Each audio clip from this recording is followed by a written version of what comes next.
Halo teman-teman, saya Muhammad Eldi Nuridayat Arman dengan NIM 203111573. Saya akan menjelaskan beberapa materi dari pertemuan pertama hingga pertemuan ke-6. Berikut materi pertemuan pertama yaitu bisnis internasional. Yang pertama saya akan menjelaskan definisi bisnis internasional. Bisnis internasional adalah kegiatan ekonomi yang melibatkan perusahaan dan individu dalam melakukan transaksi perdagangan, investasi, dan aktivitas lainnya di luar batas negara asal mereka. Ini mencakup ekspor, impor, investasi langsung asing, dan kolaborasi bisnis di tingkat internasional. Bisnis internasional melibatkan pertukaran barang, jasa, dan sumber daya antara berbagai negara. Selanjutnya, aktivitas bisnis internasional. Aktivitas bisnis internasional mencakup berbagai kegiatan yang dilakukan oleh perusahaan dan individu di luar batas negara mereka untuk memperluas operasi bisnis dan mencapai tujuan ekonomi. Aktivitas-aktivitas tersebut yaitu diantaranya yang pertama ada ekspor, yaitu penjualan barang dan jasa ke pasar luar negeri. Yang kedua ada impor, pembelian barang dan jasa dari pasar luar negeri. Yang ketiga ada investasi langsung asing, yaitu penanaman modal dalam bentuk investasi di luar negeri seperti mendirikan cabang perusahaan atau fasilitas produksi. Selanjutnya ada manfaat bisnis internasional.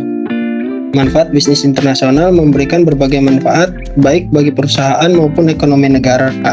Beberapa manfaat utamanya yaitu peningkatan pendapatan, diversifikasi resiko, akses ke sumber daya global. Selanjutnya ada pasar global dan pusat bisnis.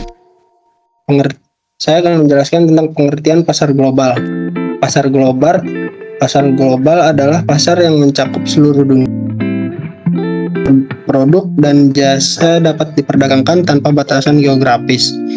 Dalam pasar global, perusahaan dapat menjual produk atau jasa mereka ke konsumen atau bisnis di berbagai negara. Yang kedua ada pusat bisnis. Pusat bisnis adalah daerah atau kawasan tertentu di sebuah kota atau negara yang menjadi pusat aktivitas ekonomi dan bisnis. Di pusat bisnis terdapat berbagai perusahaan, institusi keuangan, fasilitas perdagangan, dan infrastruktur bisnis penting lainnya. Selanjutnya ada manfaat pasar global.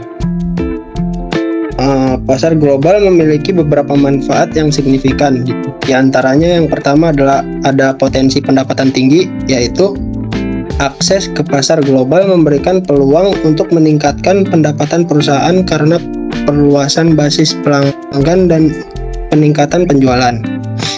Yang kedua diversifikasi resiko, yaitu beroperasi di beberapa pasar internasional dapat mengurangi ketergantungan pada satu pasar domestik dan mengurangi risiko bisnis. Yang ketiga ada skala ekonomi, yaitu pasar global memungkinkan perusahaan untuk mencapai skala ekonomi yang lebih besar yang dapat menghasilkan efisiensi dan biaya produksi yang lebih rendah. Selanjutnya ada peran pusat bisnis dalam ekonomi global. Pusat bisnis memainkan peran penting dalam ekonomi global dengan cara sebagai berikut.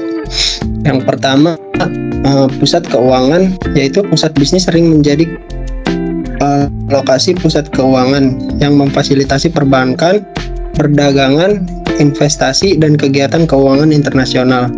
Contohnya Wall Street di New York dan pusat keuangan London. Yang kedua ada pusat perdagangan, yaitu pusat bisnis seringkali menjadi tempat pertemuan dan perdagangan internasional, memungkinkan perusahaan untuk melakukan transaksi lintas batas dan memperluas pasar mereka. Selanjutnya ada pusat bisnis global. Pusat bisnis global adalah lokasi strategis di seluruh dunia di mana berbagai perusahaan, organisasi, dan institusi terkemuka berkumpul untuk melakukan aktivitas bisnis internasional. Pusat bisnis internasional seringkali memiliki ciri-ciri seperti kepadatan ekonomi, yaitu tempat-tempat ini menjadi pusat aktivitas ekonomi yang kuat dan beragam mencakup berbagai sektor seperti keuangan, teknologi, perdagangan, dan manufaktur. Selanjutnya ada lingkungan bisnis internasional. Yang pertama, hukum bisnis internasional, yaitu hukum bisnis internasional merujuk pada seperangkat peraturan dan perjanjian hukum yang mengatur interaksi bisnis antar negara. Ini mencakup kontrak internasional, peraturan perdagangan, hak kekayaan intelektual, dan perselisihan bisnis yang melibatkan pihak dari berbagai yurisdiksi. Yang kedua ada teknologi dalam bisnis internasional. Teknologi dalam bisnis internasional mencakup penggunaan teknologi operasi bisnis yang melintasi batas negara. Ini termasuk e-commerce, manajemen rantai pasokan digital, analisis data internasional, dan platform perdagangan elektronik. Yang ketiga ada akuntansi global, yaitu akuntansi global merujuk pada standar akuntansi dan praktik yang diterapkan secara seragam di seluruh dunia. Ini memungkinkan perusahaan untuk menyusun laporan keuangan yang dapat dibandingkan dengan mudah oleh pihak-pihak yang berkepentingan, terlepas dari lokasi geografis. Selanjutnya ada faktor politik dalam bisnis internasional. Faktor politik dalam bisnis internasional mencakup pengaruh pemerintahan dan isu-isu politik di berbagai negara pada operasi bisnis. Ini termasuk kebijakan perdagangan, peraturan lingkungan, tarif, sanksi ekonomi, serta hubungan diplomatik yang mengaruhi perdagangan dan investasi internasional. Materi selanjutnya, jawab sosial etika dalam bisnis internasional. Etika bisnis internasional mencakup prinsip moral dan nilai-nilai yang mengatur perilaku bisnis di tingkat internasional. Ini melibatkan penerapan standar moral dalam keputusan dan tindakan bisnis yang melibatkan pihak-pihak dari berbagai budaya dan negara. Etika bisnis internasional mencakup isu-isu seperti korupsi, hak asasi manusia, perlakuan adil terhadap karyawan, dan tanggung jawab terhadap masyarakat. Yang kedua ada tanggung jawab sosial perusahaan. Tanggung jawab sosial perusahaan adalah komitmen perusahaan untuk berkontribusi pada kesejahteraan sosial dan lingkungan di samping mencari keuntungan. Ini mencakup inisiatif perusahaan dalam mendukung berbagai isu sosial dan lingkungan seperti pengurangan jejak karbon, dukungan untuk pendidikan dan kesehatan masyarakat, serta keterlibatan dalam proyek sosial yang positif. Selanjutnya ada dampak sosial bisnis internasional. Dampak sosial bisnis internasional merujuk pada efek positif atau negatif yang dihasilkan oleh kegiatan bisnis internasional pada masyarakat, budaya, dan lingkungan tempat bisnis beroperasi.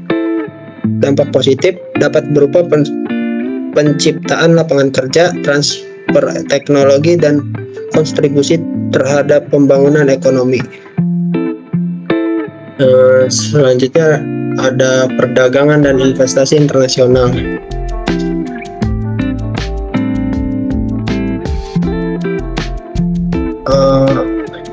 Yang pertama, investasi asing langsung.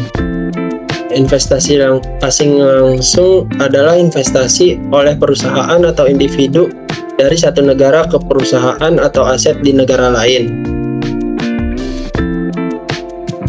Investasi asing langsung mencakup kepemilikan langsung atau bisnis atau aset, seperti mendirikan pabrik atau membeli saham dalam perusahaan luar negeri.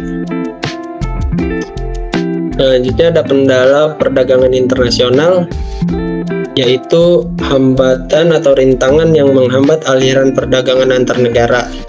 Ini bisa berupa tarif, bea masuk, kuota perdagangan, hambatan teknis, peraturan kesehatan dan lingkungan, dan faktor lain yang membatasi perdagangan. Selanjutnya ada pengaruh investasi asing terhadap ekonomi. Investasi asing terhadap ekonomi dapat memiliki dampak signifikan pada ekonomi negara yang menerima investasi. Ini dapat menciptakan lapangan kerja, mentransfer teknologi dan keterampilan, mendorong pertumbuhan ekonomi dan berkontribusi pada pembangunan ekonomi. Namun pengaruhnya juga bisa bersifat kontroversial tergantung pada bagaimana investasi tersebut diatur dan diimplementasikan dalam praktik. Selanjutnya ada pasar keuangan internasional dan forex.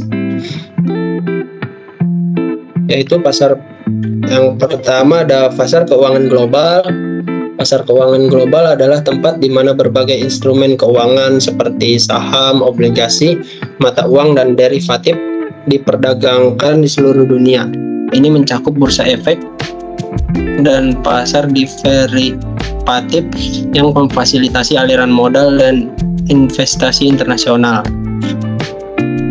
Terus ada investasi portofolio, yaitu investasi portofolio adalah investasi dalam berbagai jenis aset keuangan seperti saham, obligasi, dan reksadana dengan tujuan menciptakan portofolio yang beragam. Investor portofolio tidak memiliki kendali langsung atas perusahaan yang diinvestasikannya, melainkan mengandalkan kinerja portofolio secara keseluruhan. Selanjutnya ada foreign exchange atau forex. Forex adalah pasar keuangan global di mana mata uang asing diperdagangkan. Ini adalah pasar terbesar dan paling liquid di dunia, di mana mata uang ditukar satu sama lain. Partisipan di pasar forex termasuk bank, institusi keuangan, perusahaan multinasional, dan trader individu. Sekian presentasi yang saya dapat sampaikan, kurang lebihnya mohon maaf. Terima kasih.